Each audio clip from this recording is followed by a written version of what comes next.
How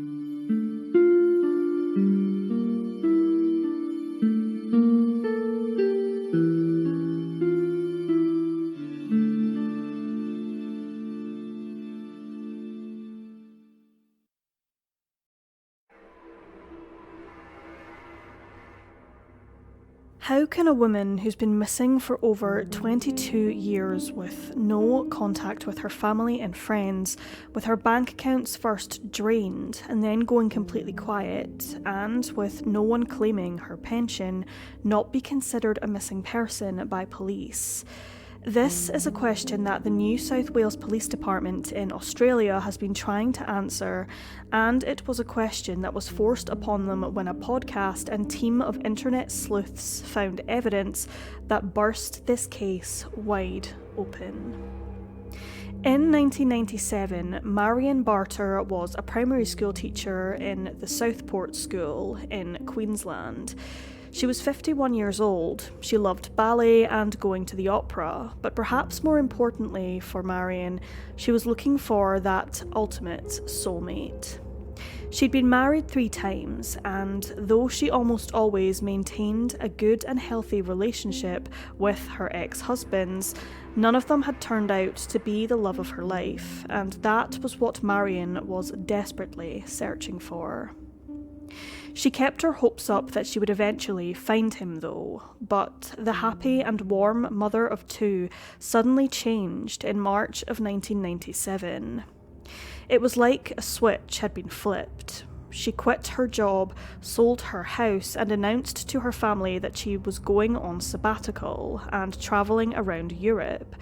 Her family tried to be understanding and supportive. After all, she was 51 years old and she was an adult, so they just hoped that she would be safe and find what she was looking for. But her daughter, Sally Layden, became incredibly uneasy about the whole thing when she bumped into her mother and had the strangest experience. Layden pulled into a local McDonald's one evening, and this McDonald's was part of a petrol station. Layden wasn't going to get petrol, but she could see the pumps when she got out of the car to head into the restaurant, and that was when she saw something that just totally left her dumbfounded. She saw her mother, Marion, at one of the pumps, looking like she was about to start putting petrol into her car, but when she saw Layden, Marion froze. The 2 women looked at each other for a split second, but then, rather oddly, Marion put the pump down, jumped back into her car, and reversed the wrong way out of the station. Layden had no idea why her mother had done that, and she had no idea who the man was that had been sitting in the front passenger seat of her mother's car. Layden hadn't been able to get a good look at him either, because of the way the lights at the station had reflected off the windscreen, but nothing about the situation felt right. Layden was also really worried about her mother. She later described Marion as a woman who, quote, needed to have a man in her life, and that she wasn't a, quote, street smart or a savvy woman. And by then, Marion had almost entirely pulled away from the family, but they did their best to try and show that they were there for her if she needed them, and they couldn't exactly stop her from doing the things she wanted to. So on Sunday, June 22nd of 1997, Marion was last seen at a bus stop in Queensland, and then she went to the airport and got on her flight. Looking at the flight manifest, investigators were able to find out that she was heading to the UK, and on her passenger card she'd stated that she was divorced and was intending to relocate and live in Luxembourg. Marion hadn't said anything to her family about wanting to live in Luxembourg, and as far as they knew, she was just going on holiday around Europe. But there was something else on her passenger card that just didn't sit right with them, and it made the whole thing even stranger. Marion had signed her passenger card as Florabella Natalia Marion Remakel. In fact, she'd legally changed her name to that just 1 month prior to leaving Australia. It would take investigators years to find this particular piece of information out. So at the time that Marion had left the country, her family had no idea that she had done this, and they'd no idea that Marion's trip to Europe was anything other than a vacation. So they also had no reason to ask her what was going on when she called them. And Marion did keep in contact for a while. She'd regularly call her daughter in the first few weeks that she was supposedly travelling around Europe, and she would send postcards and gifts from wherever she was at the time. So as far as the family was concerned, Marion was just having a great time. But then all of that suddenly stopped. On August 1st, Marion said that she was calling from a phone booth in Tunbridge Wells in England, and she and Layden talked until Marion ran out of change. But during that call, Marion told her daughter that she was going to stop sending postcards and letters. She told her that this had nothing to do with her or the family, even going as far as to tell Layden that she was the best daughter. But it was just that Marion needed some time to herself and she needed to rest. Layden may not have liked what Marion had to say, but she was halfway across the world, and Layden didn't really have a way to reach out to her unless Marion told her where she was staying and gave her contact information. Layden was stuck, and just a few weeks after this phone call, the last of the presents and the postcards from Marion would come from Sussex. Marion wrote that she was having a, quote, wonderful time, and then she said that she was being, quote, brave, and had rented a car so she could drive across to Amsterdam. She then wrote, I'm in a holiday mood and beginning to unwind with all this beauty surrounding me. And that was it. Just a few days later, Marion didn't call to wish her son Owen a happy 23rd birthday, and that was the final straw for the family. Layden realised that her mother would never have missed her son's birthday, and she knew that something must have happened to her, but she still had no idea where Marion was, and it wasn't like she could take to the streets to start looking for her. Layden first contacted Marion's bank to see if they could pinpoint where she was taking money in and out from. At first, the bank didn't really want to cooperate. They didn't want to give out any of Marion's information, even to her own daughter, but when they saw the unusual activity going on in Marion's bank accounts, they thought they'd better let Layden know.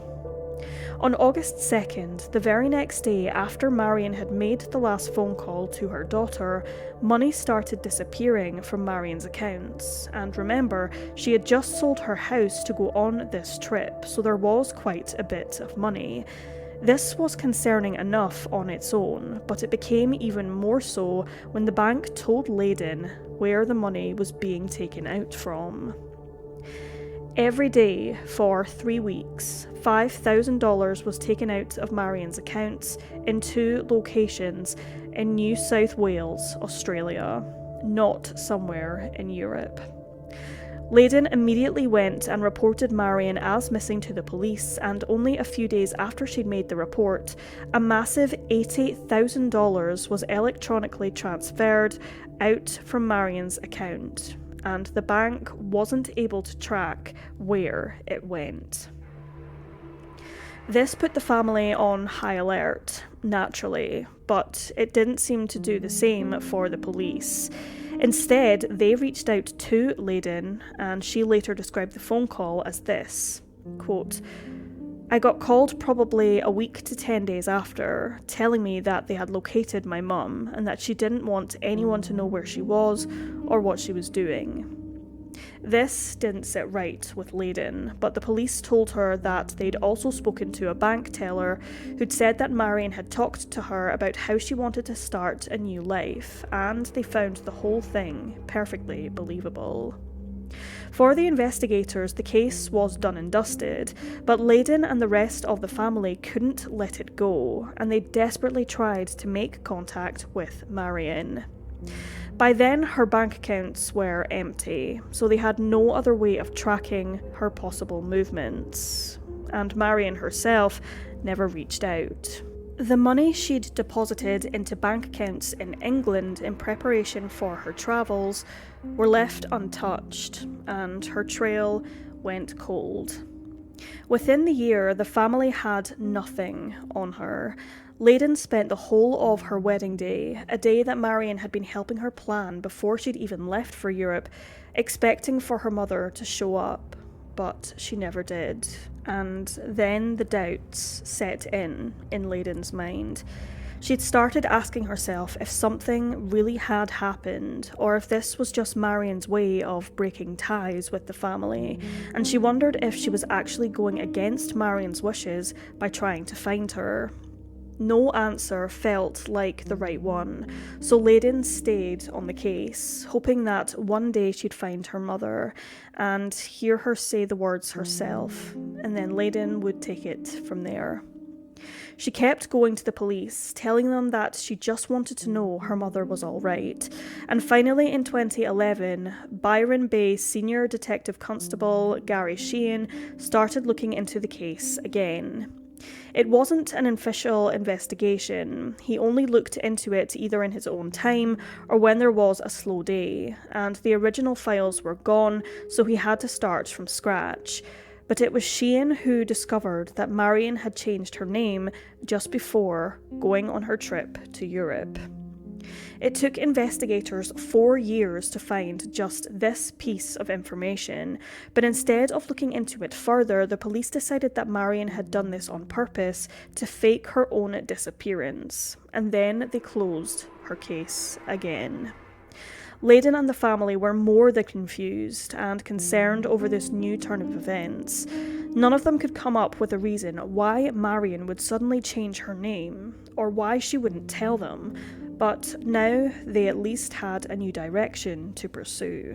But unfortunately, Marion's trail quickly went cold once again. Between 2011 and 2019, Leyden only managed to get her hands on the official documentation that allowed Marion to change her name, and that was about it. But then a Freedom of Information officer at 7 News, Alison Sandy, heard about Marion's case, and she began the work to turn it into a podcast. Within a month of release, The Lady Vanishes had over 1 million downloads, and that number now is over 12 million. And when faced with a puzzle that seems impossible to solve, the internet did what the internet does best, and they tried to solve it. Thousands of new tips and ideas came in, but it was amongst all of that noise that one voice came forward with a piece of information that turned the whole case upside down. Joni Kondos, a cookbook writer and a former social worker, just couldn't get this case off her mind. And there was one part of it in particular that she kept coming back to, and that was the name Remakel. She later said, quote, "When they said the name, I got this weird feeling in my gut." And that was a feeling that would fuel Joni's drive to solve this mystery. She ran the name through active online databases, trying to find out different combinations, hoping she would get something, and then she got a hit. She described the moment as, quote, "My heart just went into my throat, and I felt like I could hardly breathe." Joni had found an Australian Lonely Hearts ad from 1994 that read, quote, 47 years old, single, large, brunette, sober, non-smoker, university graduated, multi-home owner, intelligent, multilingual, genuine, morally aligned, searching for a lady with a free heart, looking for a permanent relationship and or marriage. And the ad was signed Fernand Nicola Remakel. Joni believed that she was onto something here, so she looked up the name again, this time also adding Remakel's age to the search criteria, and she only got the one hit. That hit came from an address in Luxembourg, the same place that Marion had said that she was planning on moving to in her outgoing passenger card. For many, that was one coincidence too many, and they started taking this ad a lot more seriously. Another listener of the podcast actually went down to the library to get his hands on a physical copy of the ad, and from that he got a phone number. He then found out that the number was in use in 1995, when it was the phone number for a company called Ballina Coin Investments. The company had been owned by a married couple, Frederick and Diane de Hedervery. Joni now had another name, and she wasn't giving up.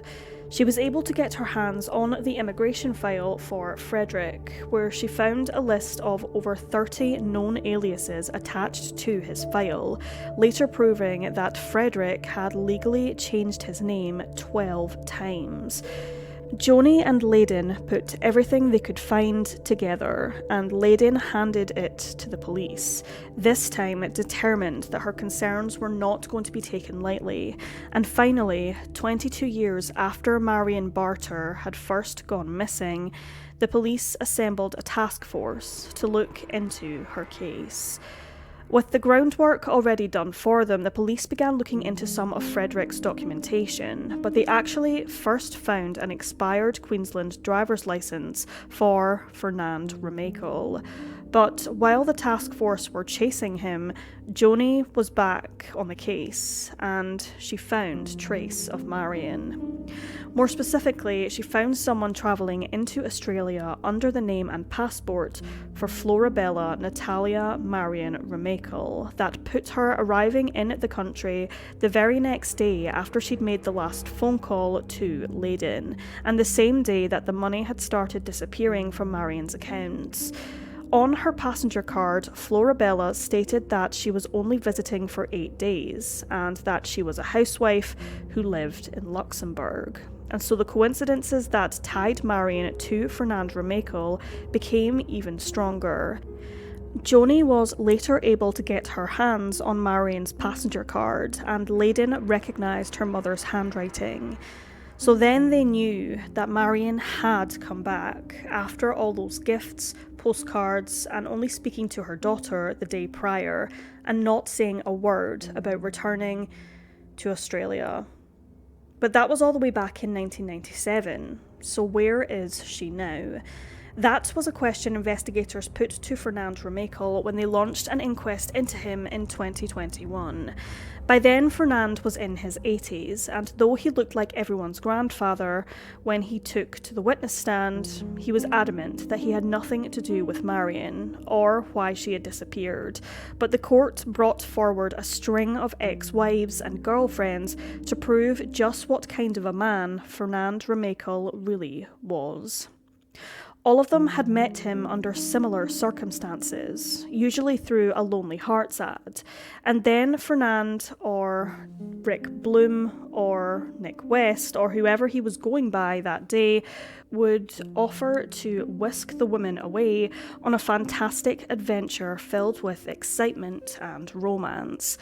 He would then encourage the women to sell their houses or use their savings to be able to afford this new lifestyle, or maybe even invest it in Fernand's new business, which was bound to succeed and would definitely provide a comfortable life for the new couple. Fernand denied doing any of this, but one of his ex-wives, Monique Cornelius, who was the widow of the actual Fernand Remacle, produced a letter written by the fake Fernand Remacle in the 1980s, when he was using the name Frederick. Quote, "Hello, my beloved one. To my heart that you received this letter. If only I am Frederick, not Fernand. If my sentiments are found to echo in your heart. If you decide to marry me, one day my father will say to you, and then you go on.